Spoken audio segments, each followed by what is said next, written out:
الحمد لله نحمده ونستعينه ونستغفره ونؤمن به ونتوكل عليه ونعوذ بالله من شرور أنفسنا ومن سيئات أعمالنا من يهدي الله فلا مضل له ومن يضلله فلا هادي له ونشهد أن لا إله إلا الله وحده لا شريك له ونشهد أن سيدنا وسندنا وحبيبنا ومولانا محمدا عبده ورسوله سبحانك لا علم لنا إلا ما علمتنا إنك أنت العليم الحكيم رب اشرح لي صدري ويسر لي أمري واحلل عقدة من لساني يفقهوا قولي رب زدني علما رب زدني علما كثيرا كثيرا أعوذ بالله من الشيطان الرجيم بسم الله الرحمن الرحيم أفلا يتدبرون القرآن أم على قلوب أقفالها قال الله تبارك وتعالى في كلام المجيد والفرقان الحميد قل إن صلاتي ونسكي ومحياي ومماتي لله رب العالمين صدق الله العظيم. حاضرین مجلس، اللہ تبارک و تعالیٰ کا بے انتہا لا تعداد احسان عظیم ہے جس نے ہمیں انسان بنایا. انسان بنانے کے بعد سب سے افضل و ارفع امت سیدنا محمد الرسول اللہ سب کہہ دیجیے صلی اللہ علیہ وآلہ وسلم کی امت میں پیدا فرما کر اللہ نے ہم سب پر احسان عظیم فرمایا.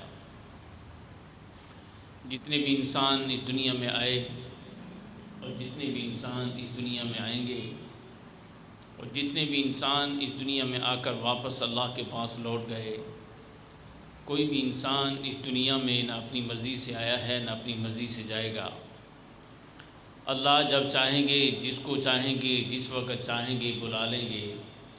کوئی بھی انسان کسی بھی انسان کو موت سے نہ بچا سکتا ہے، نہ روک سکتا ہے، نہ کسی قسم کی کوئی تاخیر کر سکتا ہے. دنیا و آخرت کا کامیاب ترین انسان وہ ہے جس نے اللہ کی منچاہی کے مطابق زندگی بسر کی. دنیا و آخرت کا ناکام ترین انسان وہ ہے جس نے اپنی منچاہی کے مطابق زندگی بسر کی اس حال میں کہ وہ قبر میں چلا گیا. گزشتہ درس میں عرض کیا گیا کہ جناب محمد الرسول اللہ سب کے دی صلی اللہ علیہ وآلہ وسلم ماہ رمضان المبارک کی تیاری رجب سے شروع فرمایا کرتے تھے. گزشتہ دروس میں اس پر گفتگو کی گئی، لیکن میڈیا پر اور کچھ سکالر اور پروفیسر حضرات جو اپنے آپ کو لبرل سمجھتے ہیں اور دین کو اس روش پر لے کر جانا چاہتے ہیں، اس پر گفتگو کی جائے گی. قرآن مجید میں اللہ تبارک و تعالیٰ نے ارشاد فرمایا افلا یتدبرون القرآن ام علی قلوب اقفالها. کہ قرآن میں غور و فکر کیوں نہیں کرتے، قرآن کو کیوں نہیں سمجھتے، قرآن کو کیوں نہیں پڑھتے. کیا قرآن کو اس لیے نہیں پڑھتے کہ تمہیں یہ شعور نہیں ہے، یہ سمجھ نہیں ہے کہ قرآن ہمیں کیا کہتا ہے. ام علی قلوب اقفالها، کہ ان لوگوں کے دلوں کو تالے پڑے ہوئے ہیں کہ قرآن کو کھولتے نہیں، قرآن کو پڑھتے نہیں، قرآن کو سمجھتے نہیں. کیونکہ نبی علیہ الصلوۃ والسلام نے فرمایا اے میری امت، میں تم میں دو چیزیں چھوڑ کر کے جا رہا ہوں، کتاب اللہ اور سنت رسول اللہ۔ صحابہ نے عرض کیا اللہ کے محبوب صلی اللہ علیہ وسلم، کتاب اللہ اور سنت رسول اللہ صلی اللہ علیہ وآلہ وسلم سے ہمیں اگر کوئی بات ملتی نہیں، سمجھ نہیں آتی، تو پھر ہم کیا کریں؟ تو نبی علیہ الصلوۃ والسلام نے فرمایا علیکم بسنتی و سنت خلفاء الراشدین المہدیین، میں کہ میرا طریقہ دیکھو، پھر میرے صحابہ کا طریقہ دیکھو۔ یہی ہدایت کا راستہ ہے، یہی کامیابی کا راستہ ہے، یہی فلاح کا راستہ ہے، اس کے علاوہ اور کوئی کامیابی اور فلاح کا راستہ نہیں ہے۔ رمضان مبارک آ رہا ہے، ہم قرآن مجید کی تلاوت تراویح کی صورت میں سنیں گے، قرآن کو سماعت تراویح کی صورت میں کریں گے۔ انفرادی طور پر بھی قرآن مجید کی تلاوت کی جاتی ہے، پڑھا جاتا ہے، لیکن امت اجتماعی طور پر تراویح پڑھتی ہے اور اس میں قرآن مجید کی سماعت کرتی ہے۔ یہ نبی علیہ الصلوۃ والسلام کی سنت ہے، اور امت کے لیے اتحاد کا، اخوت کا پیغام ہے۔ ہم نماز پڑھتے ہیں، یہ بھی امت کے لیے اتحاد کا، یکجہتی کا اور اخوت کا پیغام ہے۔ ہم عید الفطر پڑھتے ہیں، عید الاضحیٰ پڑھتے ہیں، تو یہ جتنے بھی امت مسلمہ کے اجتماعات ہوتے ہیں، تو یہ امن کا، اتحاد کا، یکجہتی کا، اخوت کا پیغام دے رہے ہوتے ہیں کہ ہر چیز کو بھلا کر جب اللہ کی بارگاہ میں سجدہ ریز ہونا ہے تو سب یکجا ہو جاؤ۔ اس میں کوئی امیر ہے، کوئی غریب ہے، جو بھی ہے، سب ایک صف پہ کھڑے ہو جاؤ۔ تو یہ اسلام نے جو محبت کا، اخوت کا، امن کا پیغام اس صورت میں دیا ہے انبیاء کے ذریعے سے، تو اللہ کا شکر ہے امت اسی پر قائم ہے۔ اور مختلف قسم کے سکالر، پروفیسر، یہ شروع سے جب سے دنیا بنی ہے یہ چلے آ رہے ہیں کہ امت کو نبی علیہ الصلوۃ والسلام کے طریقے سے دور کیا جائے، انبیاء کے طریقے سے دور کیا جائے، اسلام سے دور کیا جائے، اور مختلف قسم کے ہیلے اور بہانے اور اپنے آپ کو لبرل بنا کر، اسلام جو ہے وہ لبرل ہے۔ اگر یہودی داڑھی رکھے تو وہ امن پسند ہے، اگر مسلمان داڑھی رکھے تو وہ انتہا پسند ہے، وہ شدت پسند ہے۔ اگر کوئی کافر اپنے آپ کو محفوظ کرنے کے لیے اور اپنی یکجہتی کو محفوظ کرنے کے لیے کسی مسلمان پر ظلم و تشدد کرتا ہے تو اس کو کہتی ہیں آزادی رائے۔ اگر کوئی کافر انبیاء کی توہین کرے تو وہ آزادی رائے ہے۔ اگر کوئی مسلمان نبی علیہ الصلوۃ والسلام کی تعلیمات پر عمل کرتا ہے تو اس کو شدت پسند کہا جاتا ہے۔ یہ دو رنگی کیوں ہے کہ ہمارے ذہنوں میں انتشار پیدا کیا جا رہا ہے، سادہ لو مسلمانوں کے دلوں میں انتشار پیدا کیا جا رہا ہے کہ ہم درست ہیں اور جس راستے پر تم چل رہے ہو یہ راستہ درست نہیں ہے۔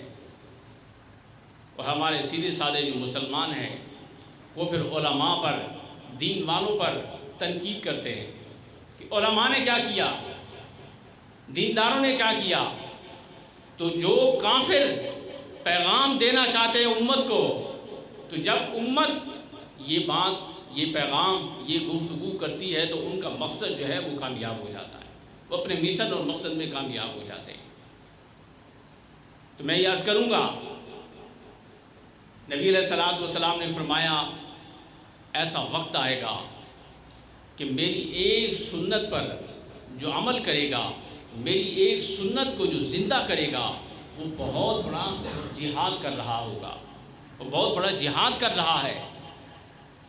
آج امت دین کے ساتھ جڑی ہوئی ہے، دین کے ساتھ امت کی نسبت ہے، تو یہ قرآن والوں کے ذریعے سے ہے، علماء کے ذریعے سے ہے، اچھے اور برے ہر شعبے میں ہر دور میں رہے ہیں۔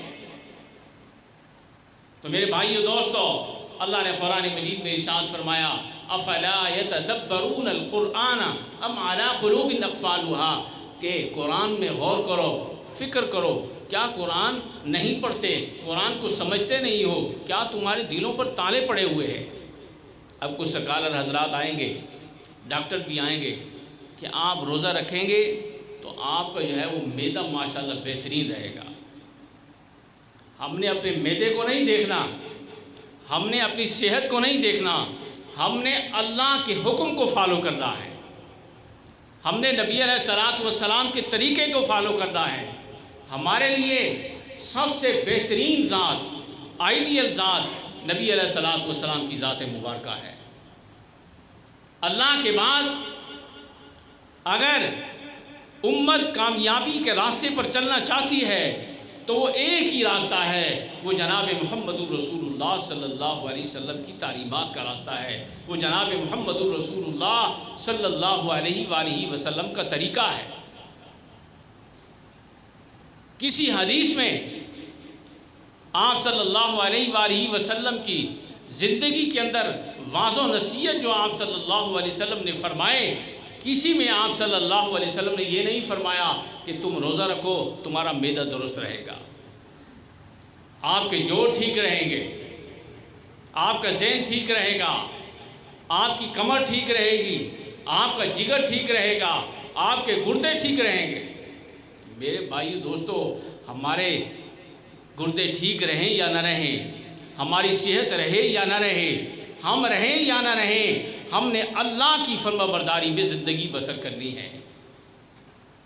حدیث پاک میں جناب محمد رسول اللہ صلی اللہ علیہ وسلم کا فرمان انما الاعمال بالنیات، اگر ہم روزہ اس نیت سے رکھیں گے کہ اللہ خوش ہوں گے، جناب محمد رسول اللہ صلی اللہ علیہ وسلم کی روح مبارک خوش ہوگی، پھر تو ہمیں اجر ملے گا۔ اگر امت کی نیت جو ہے وہ تبدیل ہو گئی کہ میں روزہ رکھوں گا، میرا معدہ ماشاءاللہ ٹھیک ہو جائے گا، میں بہترین کھانا کھاؤں گا، کڑھائی گوشت کھاؤں گا، برگر کھاؤں گا، شورمے کھاؤں گا، تو میرے بھائیو دوستو ثواب تو نہیں ملے گا۔ تو پروفیسر آزاد ٹی وی پر بیٹھ کر آپ کو اس بات کا پیغام دیں گے، تعلیم دیں گے، تربیت دیں گے کہ آپ نے فلاں ٹائم یہ کھانا ہے، فلاں ٹائم وہ چیز کھانی ہے، تاکہ آپ کا معدہ درست رہے، آپ کا جگر درست رہے، آپ کے جوڑ مضبوط رہیں۔ میرے بھائیو دوستو، ہم نے جو نیت کرنی ہے وہ یہ نیت یہ کرنی ہے کہ ہمیں اللہ کا حکم ہے، ہم نے اس لیے روزے رکھ رہے ہیں، نبی علیہ الصلوۃ والسلام نے روزے رکھے ہیں، ہم اس لیے روزے رکھتے ہیں۔ نبی علیہ الصلوۃ والسلام نے یہ روزے کا عمل کیا، تراویح کا عمل کیا، قرآن مجید کی تلاوت کی، دیگر عبادات کی، ہم نبی علیہ الصلوۃ والسلام کے طریقے کو فالو کرتے ہوئے یہ عمل کر رہے ہیں۔ اللہ تبارک و تعالیٰ نے فرمایا روزہ میرے لیے ہے اور میں ہی اس کی جزا دوں گا۔ انسان کسی کی سفارش کرتا ہے، سارا نظام قدرت تو اللہ کا ہے۔ کوئی انسان کسی بڑے افسر کے پاس جاتا ہے اپنے دوست کو لے کر، وہ کہتا ہے کہ یہ میرا بھائی ہے، یہ میرا دوست ہے، یہ میرا فلاں عزیز ہے، اس کا کام آپ نے ایسے کرنا ہے جس طرح آپ میرا کام کر رہے ہیں۔ میں آپ کو عقلی دلیل سے سمجھا رہا ہوں۔ اس بات سے یہ معلوم ہوتا ہے کہ جس دوست کو، جس بھائی کو آپ لے کر کے جا رہے ہیں، اس کے ساتھ محبت کا اظہار فرما رہے ہیں، حجت کا اظہار فرما رہے ہیں۔ تو اللہ تبارک و تعالیٰ نے اپنی مخلوق کے ساتھ یہ حجت فرمائی، عقیدت فرمائی کہ یہ میرا بندہ میرے لیے بھوکا رہے گا، میرے لیے پیاسا رہے گا، اس کے سامنے ہر قسم کے کھانے آئیں گے، مشروبات آئیں گے، لیکن یہ میری رضا کے لیے، میری خوشنودی کے لیے جتنے خوبصورت کھانے آ جائیں یہ نہیں کھائے گا، جتنے خوبصورت ذائقے دار مشروب آ جائیں یہ میرے لیے نہیں کھائے گا۔ تو جب اللہ تبارک و تعالیٰ کے سامنے اپنے بندے کا یہ عمل پیش کیا جائے گا تو اللہ تبارک و تعالیٰ کتنے خوش ہوں گے۔ تو اللہ تبارک و تعالیٰ نے فرمایا ان اجری الا علی اللہ، جو انسان یہ عمل کرتا ہے اس کا اجر میں دوں گا۔ اور پھر انسان جتنا بڑا ہوتا ہے اس کا ظرف بھی اتنا بڑا ہوتا ہے، اس کی سوچ بھی اتنی بڑی ہوتی ہے، اور اس کا سفر بھی اتنا لمبا ہوتا ہے۔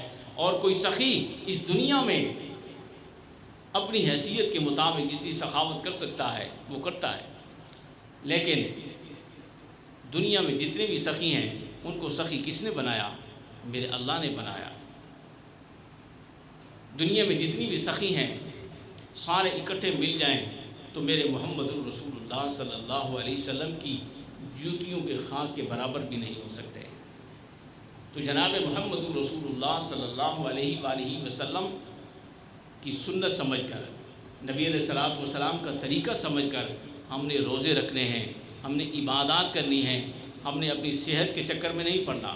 جس سے میں نے حدیث پڑھی، آپ صلی اللہ علیہ وسلم نے فرمایا انما الاعمال بالنیات، اگر ہماری نیت اللہ کی رضا نہیں رہے گی تو بھوکا پیاسا رہنے کا کوئی فائدہ نہیں ہوگا، عبادات کرنے کا کوئی فائدہ نہیں ہوگا۔